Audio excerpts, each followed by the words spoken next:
Good morning, everyone. It's September 11th, 2023.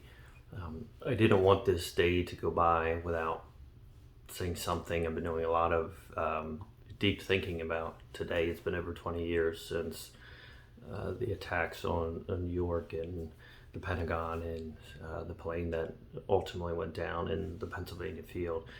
I was driving my kids to school this morning, and unfortunately, at some level, it felt like a normal day. Dropping your kids to school, it was a Monday morning. Not too much about the attacks on a lot of the media sites. And first thing I thought actually was I'm grateful. I am grateful that we live in a country where we are free. I am grateful that we live in a country that we are able to still move around the world, to be able to interact with people, to be able to choose our own path. If all of you will take a minute to remember the fear that was instilled that day when we were attacked on our homeland, we did not know that day, and for months and for years afterwards, we did not know what freedom would look like, or if we would be a free country moving forward. So I am thankful first and foremost to our military and our first responders for ensuring that our freedom pursued forward. There were many sacrifices made. Some of them sacrificed their life to make sure that our freedom endured, and I want to honor that. I'm very thankful and grateful for that. The second thing is, we do have individuals who did not experience the events, the terrifying events that went on September 11th, 2001. Students that not only went through K through 12, but are now have graduated college who did not have that experience in their life. So they don't actually know what that felt like. I was a senior in high school when it happened. I was in a classroom where I was watching it online. I believe it was actually CNN, and they were talking about the first plane hitting the tower. They, at the time, thought it was just somebody who had accidentally hit a plane that accidentally hit one of the Twin Towers. I saw online, actually, the second plane hit the second tower, and at that time the reporters were saying that this must be a terrorist attack to some point, and didn't know kind of where it was coming from, what country it was coming from. Obviously later on we would know that it was an extremist attack by Osama bin Laden and extremists from the Taliban. It was one of those days. It was a day that separated the times before and the times after for all of us. It was, as we have come to say, it was a time where the world stopped turning, and that is very true. Commerce stopped. The world stopped. The world lent a hand to the United States. In the aftermath, we came together as neighbors, or surrounding a common goal. I remember as a senior in high school not understanding. I didn't understand a lot about the world, of course, but not understanding anything about geopolitics, not understanding why a country would want to do this to the United States, why a country would attack us in this method, and why we were being attacked just in general.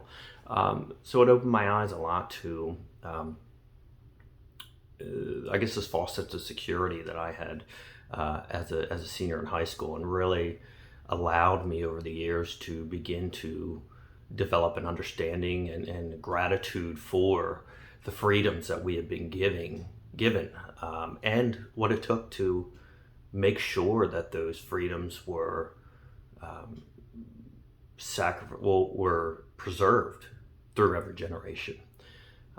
It definitely got me into service. It got me into community service, which led me into not only serving nonprofits in my community, but then eventually into government as well. That all being said, I think there needs to be a continued effort of all of us of continuing to bring up the attacks of September 11th, what happened on that day, the individuals who lost their lives, the innocent lives that were lost that day, and the extremism that brought those towers down. And I think that we also need to recognize and look for the helpers, the first responders that were there, running in the opposite direction that day to help all the others that were still trapped in that tower and that lost their lives when the towers eventually fell. We have a family member. We've adopted her. Her name is Peggy Riley. She was in the Twin Towers at the time of the time that the towers were hit. And she moved to Delaware eventually, and we adopted her as a pseudo grandmother for our family, and she has opened her heart and allowed us to hear some of the stories of that day. And we are grateful she's alive, grateful that she's felt the comfort to tell others that story, to help them understand the terrifying events, what can happen when extremism fills the hearts of people, when hatred fills the hearts of people that don't understand each other. And we've also loved the stories of her sharing about the first responders that helped no matter what the cause was. I'm sure many of them did not, or they did assume that their lives, that they weren't going to be alive at the end of the day. But their job, their duty, their sacrifice to freedom and the people of the United States was to go into those buildings and save as many lives as possible. And for that, we owe our gratitude. We owe our lives. We owe giving ourselves, giving our way of life to them. So, number one, I'm grateful that we still live in a free country. I'm grateful for the sacrifices of our military, our first responders, for giving that continual sacrifice year after year, day after day, generation after generation, to ensure that we still have freedom here at home, even after we were attacked on our soil, on our homeland. Number two, I think that we need to continue to tell this story every day, not just on September 11th, but every day, about how we were surprised as a people. We were surprised at what happened. And we also need to tell the after story of how we came together as a people and we rose up. We held each other's hands, we held each other's hearts, and we walked in one direction in order to help neighbor, in order to help our countrymen, in order to move forward in the march of freedom.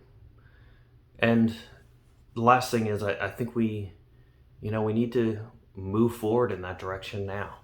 There are many things that are going on in this country that, there may be, I wouldn't call it maybe extremism, but there are things that are not the values of this country, that are going in an extreme direction, whether that be on the left or the right. And it's time for that silent majority that are, in the middle and in the, understand the values that freedom is to be fought for every single day, that we need to get together. We need to love on our neighbors. We need to love on our countrymen, and we need to walk forward in freedom. We need to make sure that the sacrifices that the individuals in the military and our first responders, we need to make sure that we live our lives honoring those sacrifices. We need to be the best that we can be, whether it's in our business, if we're a teacher, if we're a nurse, if we're the man or woman picking up garbage every week. We need to be the best that we can be in order to honor those that are sacrificing themselves and sacrificing their safety for us. I would ask everyone to just take a moment today. Take a few minutes. If you have it, take 20 minutes, take 30 minutes, and just think about how it felt on September 11th. And think about what we can do to get back to a place where we're working together. Get back to a place where we're thinking about preserving our freedom, where we're thinking about how we can move this country forward and follow the values that this country was set up for. the freedom of religion, the freedom of speech, the freedom of assembly? How can we create independent families that can create their own futures and pursue their own happiness? Just take a minute and think about that today. Thank you.